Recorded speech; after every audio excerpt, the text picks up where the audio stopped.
중국 축구대표팀 선수들이 월드컵 최종 예선 진출로 두둑한 보너스를 챙겼습니다.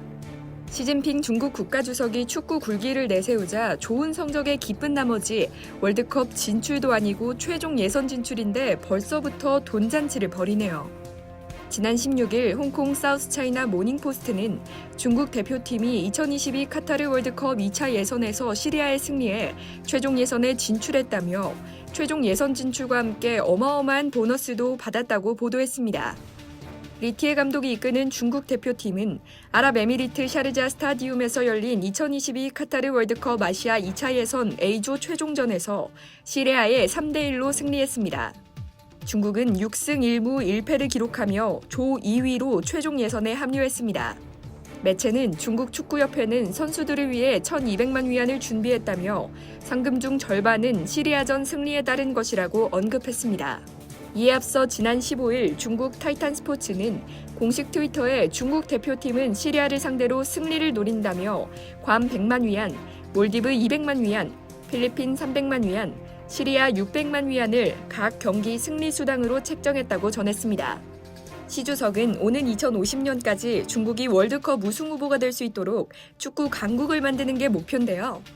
시 주석이 축구 굴기 추진을 공표함에 따라 각 지방정부들이 잇따라 축구 진흥 방안을 내놓았습니다. 중국 국무원은 지난 2015년 중국 축구개혁 종합방안 50개조를 발표했는데요. 남자 국가대표 축구팀의 세계 강호 육성과 월드컵 개최 등의 목표가 포함됐습니다. 또 축구 발전을 경제사회 발전 계획에 포함해 3단계로 발전시킨다는 방안도 제시됐습니다. 또 엄청난 자금이 중국 프로축구 일부 슈퍼리그에 쏟아졌습니다.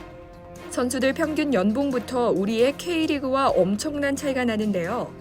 중국 축구협회에 따르면 슈퍼리그의 선수 평균 연봉은 일본 제1리그의 6배, 한국 K리그의 12배에 달합니다.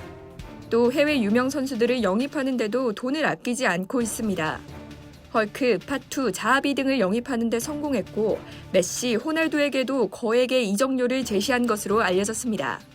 하지만 투자만큼 성과는 나오지 않고 있는데요. 시 주석의 축구 굴기가 시작된 2015년 이후 중국 대표팀은 2018 러시아 월드컵 예선 탈락, 2016년 리우올림픽 예선 탈락, 2020년 도쿄올림픽 예선 탈락 등 축구의 성적표는 초라할 뿐입니다. 또 세계적인 축구 선수도 한 명 배출하지 못했습니다. 그래서일까요? 일부 중국 매체들이 한국의 손흥민을 중국 출신이라는 황당한 보도를 하기까지 이르렀습니다. 한편 아시아 지역 최종 예선 조 추첨은 다음 달 1일 진행됩니다.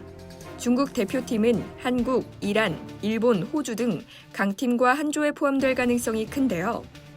이번에는 월드컵 진출에 성공할 수 있을까요? 이상 여의도튜브였습니다.